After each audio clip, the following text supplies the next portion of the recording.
하나님의 말씀은 요한복음 20장 19절에서 23절까지 말씀을 보겠습니다.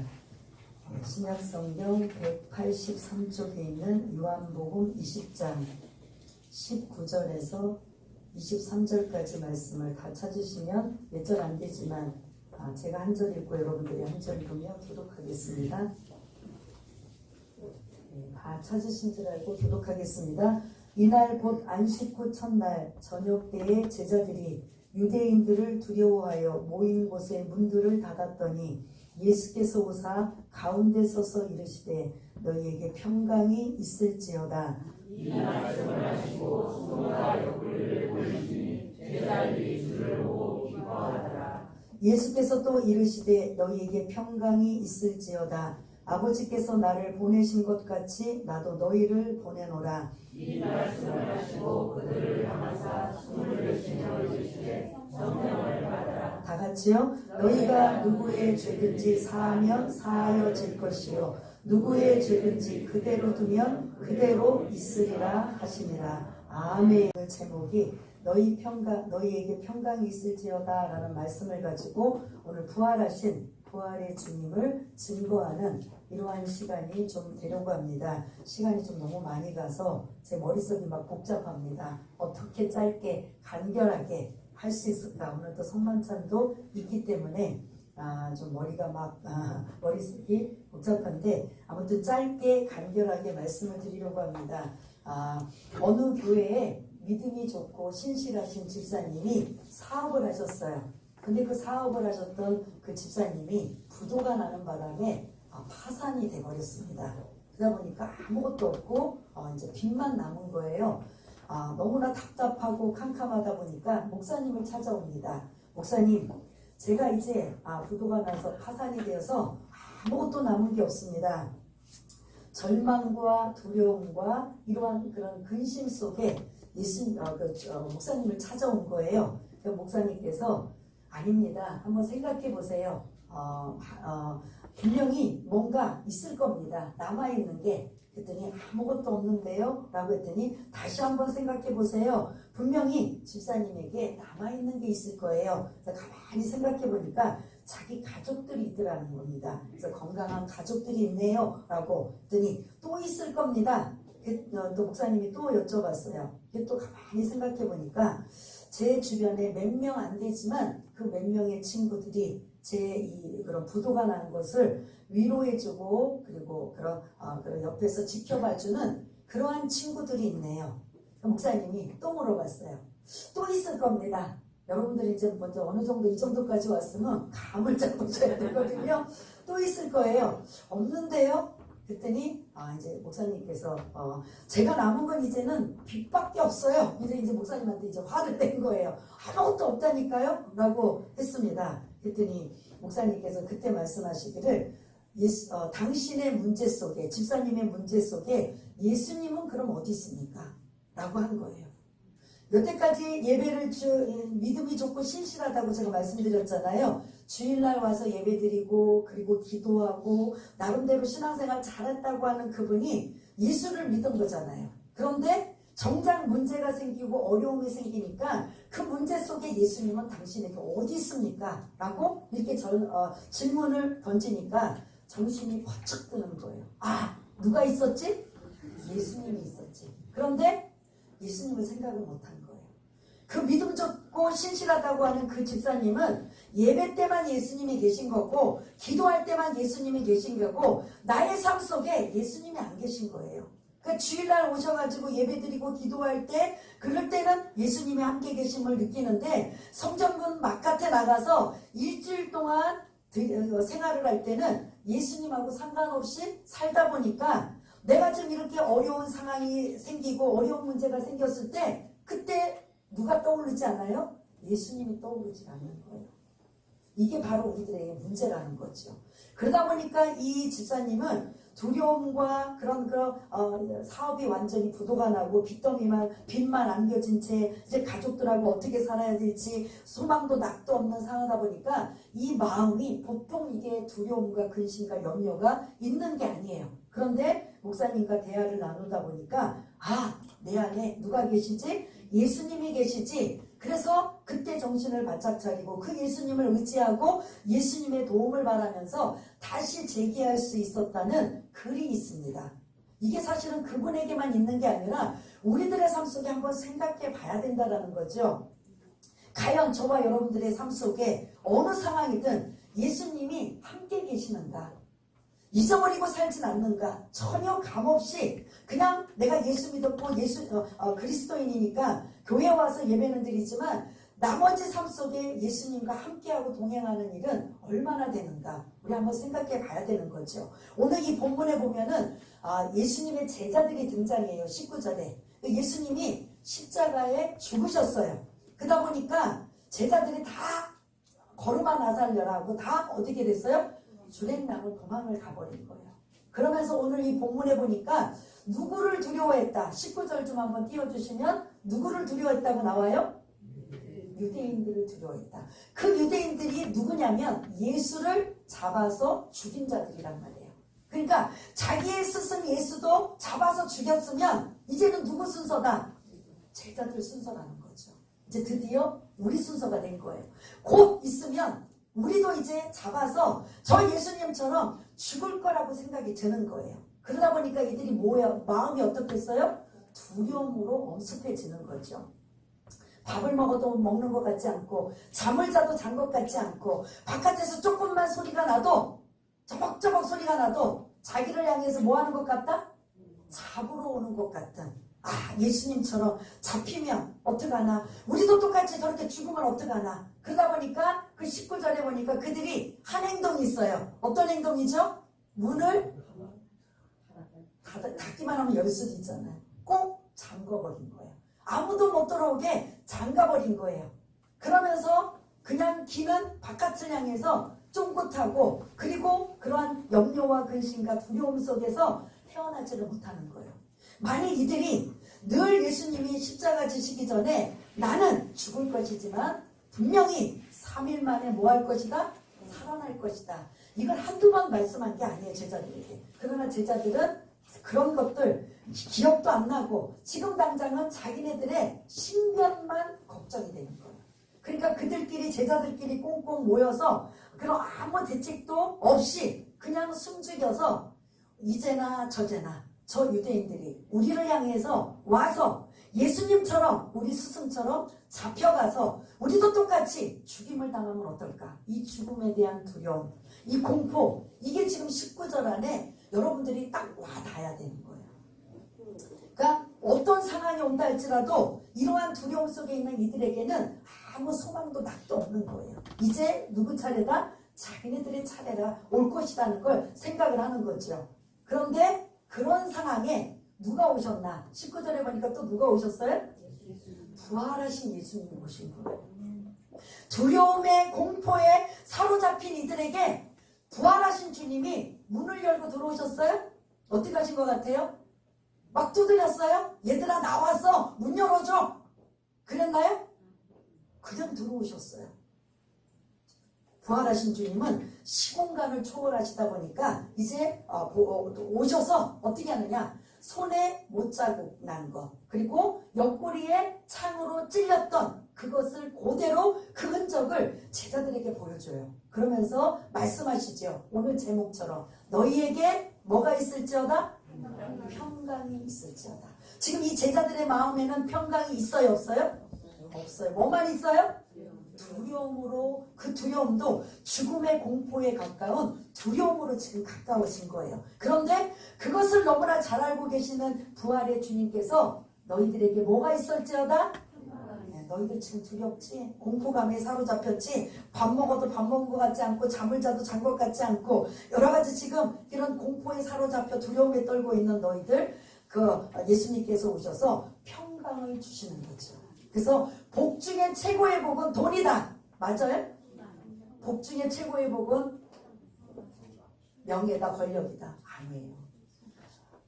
아무리 구주궁궐 그렇게 좋은 곳에 살아도 금침대에 살아도 내 마음이 지옥이면 가지고 있는 게 아무 소용이 없다라는 거죠. 그러나 반대로 가진 게 없어도 배운 게 없어도 누리지 못해도 내 마음이 왠지 모르게 천국이면 나머지 건 허용이 되는 거죠.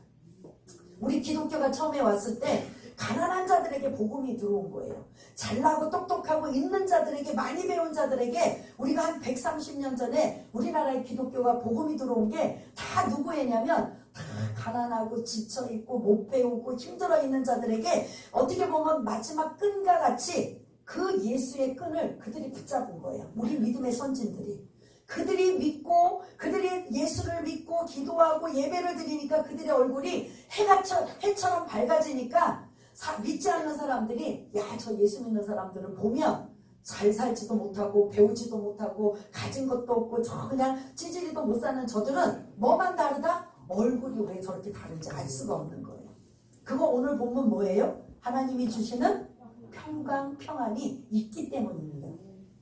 지금 하나님께서 이 제자들이 두려워하고 염려하고 근심하고 공포에 질릴 만큼 이렇게 고통스러워하는 이들에게 이들에게는 밥이 문제가 아니고 건강이 어떤 다른 게 아니라 이들은 그 두려움에서 해방시킬 평안의 복이 이들의 가장 최고의 복인 줄 믿습니다. 그 복이 저와 여러분들에게 있어지는 복이 되시길 바라겠습니다.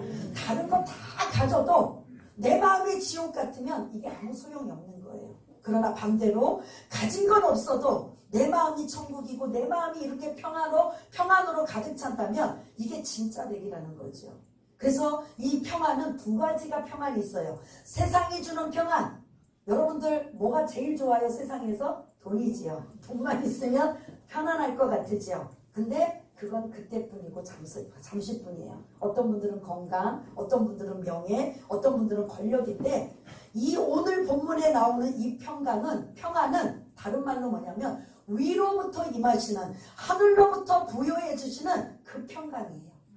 그래서 우리 안에 평강이 있어도 어떤 평강이냐? 돈이 있어서 편안하냐? 권력이 있어서, 그리고 명예와 건강이 있어서 편안하냐? 아니면 그런 건 없지만, 뭔지는 모르지만 위로부터 임하시는 하나님이 우리에게 심어주시는 우리 안에 이 평강이 있으면 두려울 게 없는 거죠.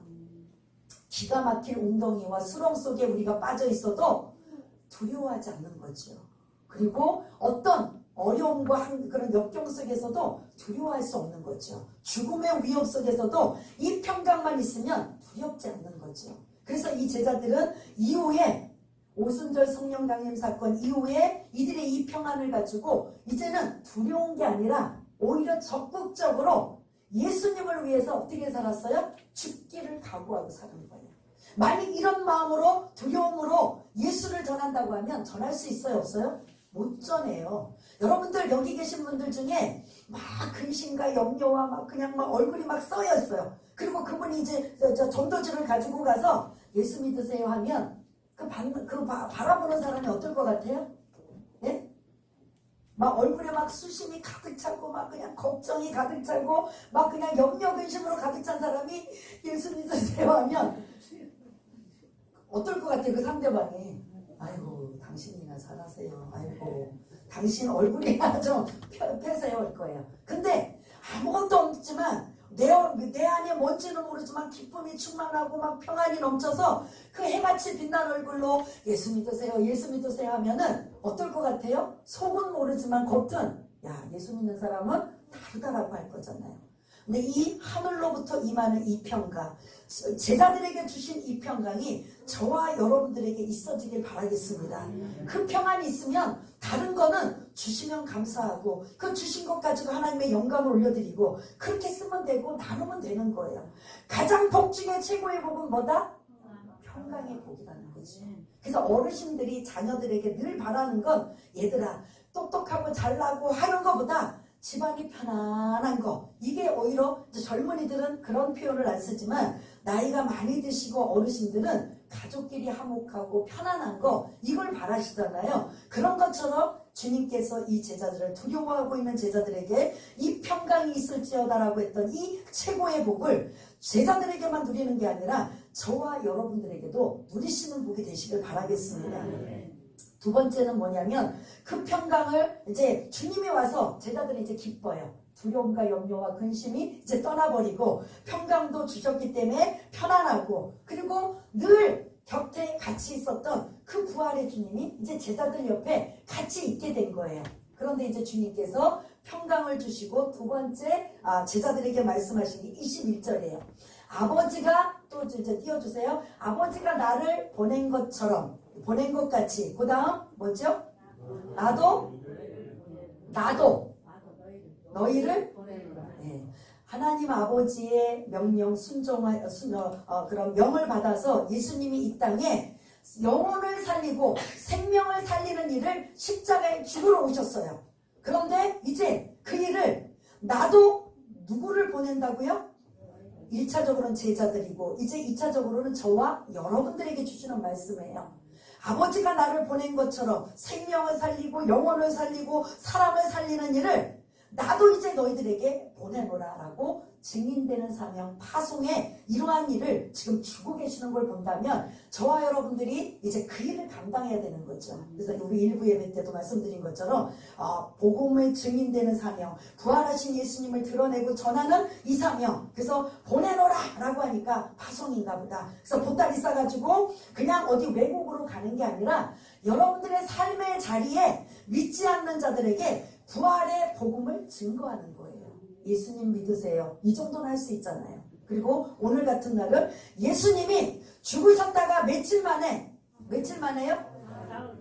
사흘, 3일 만에 뭐 하셨어요? 부활하셨습니다. 요 두 가지만 전하면 돼요. 요것도 못 하시는 분 없잖아요. 예수님 믿으세요. 예수님이 죽으셨다가 3일 만에 부활하셨습니다. 이러한 것들, 이런 것들을 전하고 여러분들의 삶의 자리, 여러분들의 가장 가까운 이웃, 친지, 그리고 직장 어느 곳에서도 여러분들이 예수 믿으세요. 이거를 지금 파송하는, 보내는, 복음의 증인되는 일들을 예수님께서 지금 당부하고 계시는 거예요. 어떻게 보면 예수님이 나는 이제 할 일을 다 했다라는 거예요. 그리고 왜 예수님께서 제자들을 뽑으셨어요? 그 제자들을 뭐 하기 위해서? 이 일을 감당하기 위해서. 그래, 아직은 부족하지만, 아직은 연약하지만, 그래도 예수님은 이렇게 부활하신 예수님이 제자들을 찾아오셔서 나도 너희를 모아노라? 보내노라. 영혼을 살리고 생명을 살리고 그러한 부활하신 그 부활의 복음을 증거하는 증인되는 사명을 너희들을 내가 보내노라 라고 말씀하고 계신 걸 볼 수가 있습니다. 그 다음에 22절에 보면은 마지막 문장이에요. 뭐하노라? 뭐하라? 성령을 받으라. 예수 믿고 구원받으면 성령이 이미 우리 안에 계셔요. 그런데 성령의 역사는 언제 나타나느냐? 복음을 증거하고 영혼을 구원할 때 나타난다는 거죠. 근데 나는 전도 하나도 안 하고 그리고 영혼 구원하는 일에는 관심이 없이 그냥 교회에 와서 기도만 하면서 하나님 성령의 이런 막 병 고치는 은사, 귀신 쫓아버리는 은사, 뭐 이런 많은 은사와 능력이 있는데 그런 나도 능력 주세요, 은혜 주세요, 은사 주세요 한다면 하나님은 얘야 영혼을 구원하는데 네가 앞장서면 그때 줄게. 어떻게 보면 하나님의 음성을 직통으로는 안 받았지만 바로 그렇게 말씀하시지 않을까 싶어요. 왜냐하면 우리나라 30-40년 전에 성령의 역사가 폭발적으로 일어났어요. 그런데 한 20년, 30년 지난 다음에 어디로 갔다고 여러분 아셔요? 네? 예, 누가 말씀하셨어요? 중국으로 갔다는 소리 혹시 들으셨어요? 들어보신 적 있으세요? 한번 못 들어보신 분도 계셔요? 우리가 막 그냥 막 신앙생활 열심히 하고 막 했을 때 막 불같이 성령이 임해서 우리나라 대한민국에 막 복음이 증거되고 그래서 많은 영혼들이 주께로 돌아왔는데 어느 날 한 80년대 90년대 되니까 이제 그 성령의 역사가 어디로 갔느냐면 부흥 강사님들이나 목사님들이 말씀하실 때 중국으로 넘어갔다라는 거예요. 그만큼 그게 뭐 꼭 좋은 소리 나쁜 소리 이걸 떠나서 넘어갔다라는 건 그 중국에 뭐를 하기 위해서 영혼, 중국에 엄청 많은 대륙 아닙니까? 그 영혼들을 살리기 위해서 폭발적인 성령의 역사가 나타나는 것처럼 지금은 이슬람교들이나 그럼 아프리카 지역에 많은 성령의 역사가 나타나는 거죠. 그래서 하나님 내가 은혜 주시고 능력 주시고 권능 주시면 내가 그것 가지고 전도하러 나가겠습니다. 이게 아니라 나갈 때 하나님은 뭐가 나타난다? 성령의 역사가 나타나는 거죠. 그래서 지금 이곳에 계신 예수님을 나의 구세주로 믿는 저와 여러분들은 이미 성령은 계셔요. 근데 그 성령의 역사가 얼마만큼 능력적으로 나타나느냐 안 나타나는 건 영혼 구원하는 데 있어서 나타난다라는 거죠. 여러분 전도하러 갈 때 귀신 들린 자 있으면 어떻게 할 것 같아요? 하나님 이 영혼 구원하고 싶은데 귀신을 쫓아내야 되는데 어떻게 합니까? 그래서 그 영혼을 위해서 기도하고 또 기도하다 보면 하나님께서 그 전도자에게 귀신을 쫓아낼 수 있는 능력을 주실까요? 안 주실까요? 그 영혼을 구원하기 위해서 주시는 거죠.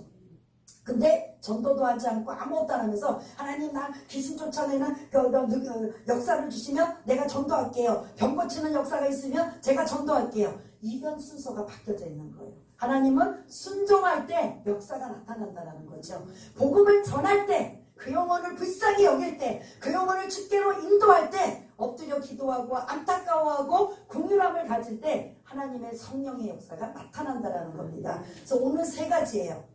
더 이제 시간이 많이 가서 이제 조금 저도 불안한 감이 있는데, 첫 번째는 우리의 최고의 복은 뭐라고요?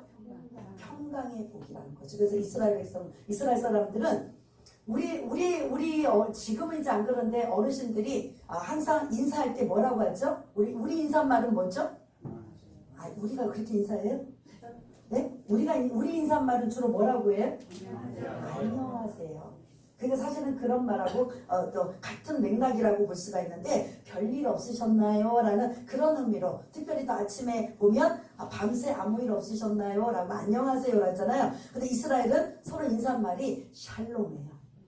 하나님의 은혜로 당신이 평안하기 원합니다 라는 그런 기도하는 마음으로 샬롬 샬롬 샬롬 하는 거예요. 그게 가장 복 중에 최고의 복이 뭐다? 샬롬 평강의 복이라는 거죠. 이 복을 저와 여러분들이 누리시기를 바라겠고요. 그 복을 가지고 돈이 최고인데, 건강이 최고인데, 명예와 권력이 최고고, 그리고 막 이것저것 세상 것 막 그냥 뒤따라가기도 힘든데 그게 최고인데, 근데 그거보다 최고는 평강의 복인 거죠. 내 안에 어떤 것도 요동하지 않는, 흔들리지 않는, 뭔지 모르는 이런 아주 그냥 그런 믿는 구석이 있는 이 평강과 평안의 복이 저와 여러분들에게 있어지길 바라겠고, 그 다음에 우리가 복음을 전하는 사명을 가져야 되는데, 에베소서 6장 15절에 보면 하나님의 전신갑주가 나와요. 너희들이 악한 사탄 마귀를 이기기 위해서는 그런 하나님의 전신갑주를 입어라. 그런데 우리가 복음을 전할 때 반드시 앞에 수식어가 붙여요. 무슨 복음의 신을 신어라. 뭐가 나오죠? 무슨 복음의 신을 신어라. 평안의 복음의 신을 신어라. 내가 평안하지 않은 상태에서 복음을 전하면 아까 제가 말씀처럼 얼굴에 막 그냥 수신과 근심과 염려와 이런 것으로 가득 차서 예수 믿으세요 하면 당신이나 잘 믿으세요 라고 할 거예요. 그러나 평안에 내가 이미 제자들에게 임하신 이 평안이 우리들에게 임하면 그 평안의 복음의 신을 신고 가서 전도하는, 증거하는 증인의 사명을 감당하는 거죠. 그리고 나서 성령을 받으라고 했던 이건 우리 안에 성령이 있는 것뿐만 아니라 더 역동적으로 폭발적으로 역사가 나타나기 위해서는 영혼을 구원하는 일에 이러한 일들이 많이 나타나는 걸 잊지 마시기를 바라겠습니다. 그래서 예배만 드리고 교회 안에서만 예수님이 계신가, 아니면 나는 교회 밖을 떠나서 한 주간에 살면서도 예수님이 나와 함께 계시는가. 아까 그런 파산되고 부도가 난 그 집사님, 믿음 좋은 신실한 집사님이 겉으로 보기에는 믿음 좋고 신실하지만 실제 삶 속에서는 예배 드릴 때만 예수님이 함께한 거지, 예배를 떠나선 그냥 세상에 나가서 한 주간을 살 때는 예수님과 상관없이 산 모습이, 그게 우리들의 모습이 아닌가 한번 돌아보시고, 그래서 오늘 여러분들이 바라고 소원한 것, 가장 먼저는 복 중의 복, 평강의 복을 누리시기를 바라겠고요. 그 다음에 주님이 우리를 보내신다고 누구만 특정이 아니라 우리 모두에게 다 주시는 말씀이에요. 나도 너희를 보내노라.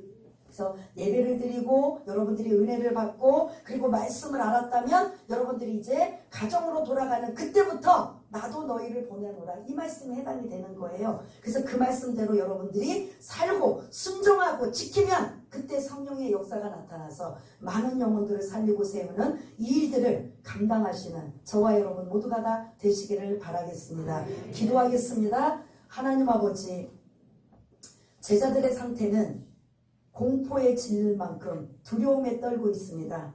언제 우리 스승처럼, 우리 주님처럼 우리도 잡혀가서 그 십자가에 못 박히고 죽을지 알 수 없는 그 두려움과 공포 속에 있지만 주님이 부활하신 주님이 그들을 찾아오셔서 평강의 복을 주시고 그리고 사명을 주시고 그리고 성령을 받으라고 성령의 역사를 말씀하셨습니다.